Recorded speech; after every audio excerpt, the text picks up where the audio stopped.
Can a lazy person really outsmart the strongest, most hard-working people in an entire kingdom? It sounds impossible, right? But what if I told you there was a boy who everyone mocked for being lazy? Yet he shocked his entire village, stunned his king, and proved that brains can sometimes beat raw muscle. And the way he did it, with nothing but a simple knife, left the crowd speechless. Stay with me, because this story isn't just surprising. It might change the way you think about laziness forever. Once upon a time, in a quiet little village, there lived a boy named Ryan. To everyone who knew him, Ryan was the definition of lazy.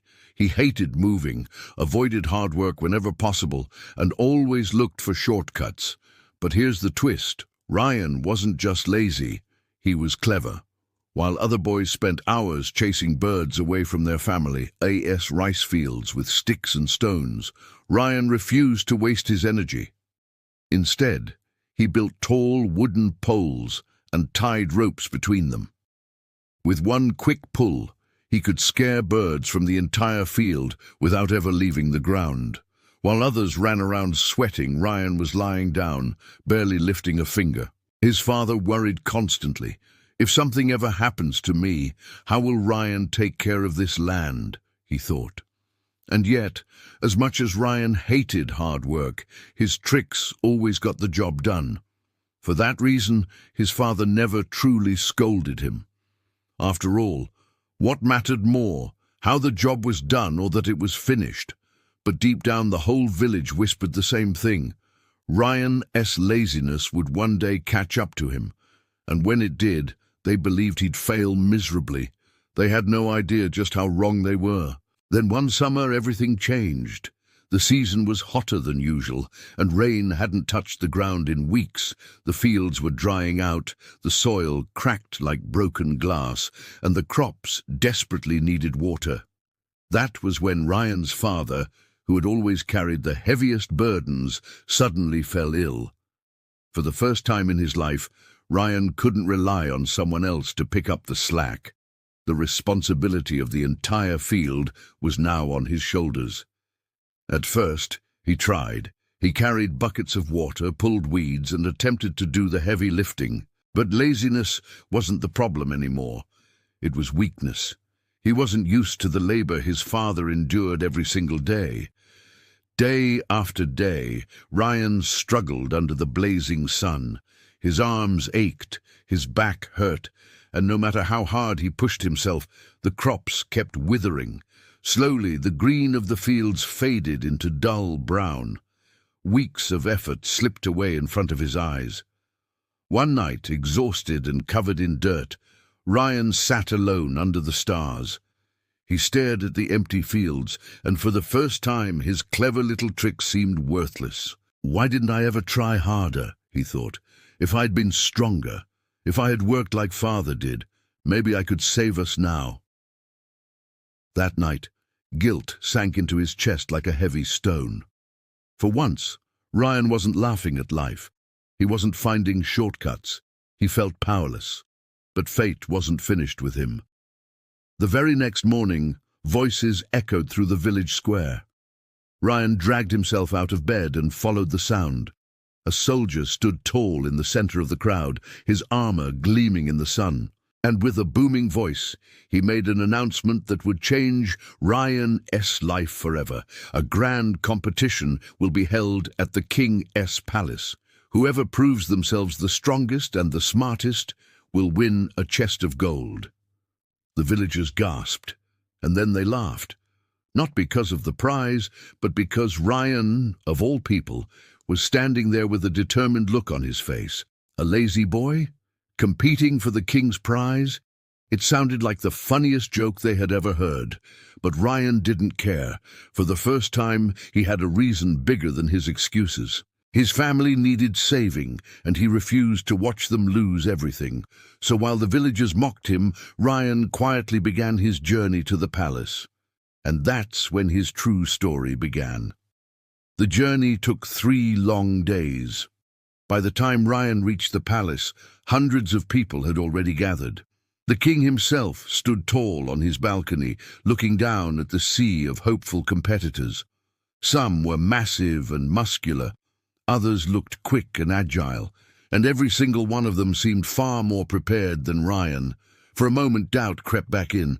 What am I even doing here, he thought. Compared to the warriors and farmers standing beside him, he looked like a boy out of place. But then he remembered his father lying sick at home.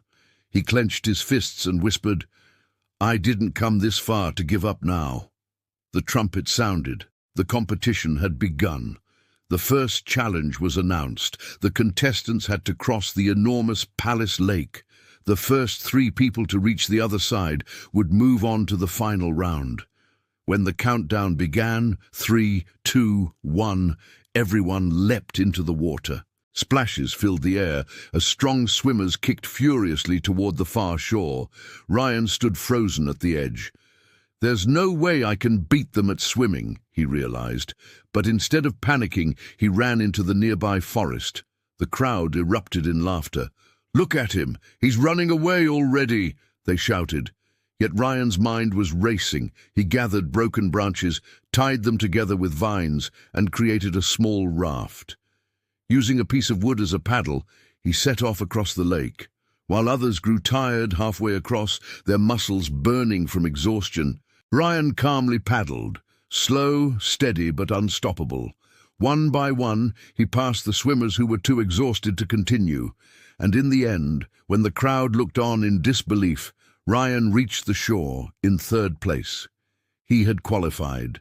The boy they called Lazy was now standing among the finalists, but the hardest test was still ahead. The next morning, the king announced the final challenge. Each contestant would be given a massive wooden block. Their task, push it 1 kilometer to the finish line. They were allowed to choose one tool from a pile of equipment, but only one. The first contestant, tall and muscular, rushed to grab a heavy rope. He tied it around the block and began dragging it with all his strength. The second contestant quickly picked up a thick piece of wood, using it as a lever to pry his block forward. Ryan, however, didn't rush. He stood quietly, scanning the pile of tools, and then, to everyone's shock, he picked up a small knife. The crowd roared with laughter. "A knife! Does he think he's going to slice the block into pieces?" But Ryan ignored them. Instead of pushing or pulling, he knelt down beside his block and started carving.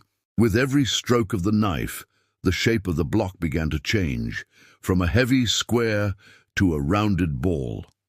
Hours passed. The other contestants strained with all their might, their faces red, sweat dripping as they struggled to move their blocks. But Ryan, once he finished shaping his block into a sphere, he simply gave it a push. The wooden ball rolled forward with ease. Down the path it went, faster and faster, while the crowd watched in stunned silence. Ryan overtook the first contestant, then the second, and before anyone could believe what they were seeing, the so-called lazy boy was the first to cross the finish line. The crowd erupted in cheers. The king himself rose to his feet, astonished by the boy's ingenuity. "Strength is impressive," the king declared, "but true power lies in using your mind. Today, Ryan has proven that cleverness can outshine brute force." The chest of gold was placed before him. Ryan's hands trembled as he touched it, not because of greed, but because he knew what it meant. His family's future was safe. For the first time, Ryan felt real pride, not in being lazy, but in finally proving himself capable. Ryan's story spread across the kingdom. People no longer called him lazy, they called him brilliant. But deep down, Ryan understood the truth. His clever tricks alone would never have been enough without a powerful reason to succeed. It wasn't the gold that pushed him forward. It wasn't even the competition itself. It was his love for his family. That love gave him the determination to turn laziness into creativity and creativity into victory. The lesson is simple. When your reason is strong enough, you can overcome anything, laziness, weakness, or even the doubts of an entire village. So the next time you feel too tired or unmotivated to chase your dreams, remember Ryan. You don't need to be the strongest. You don't need to be the fastest. What you need is a reason so powerful that your excuses no longer matter. Because when the reason is big enough, even the laziest person can achieve something extraordinary. If you enjoyed this story and want more like it, make sure to subscribe and stay tuned, because sometimes the most unexpected stories carry the most powerful lessons.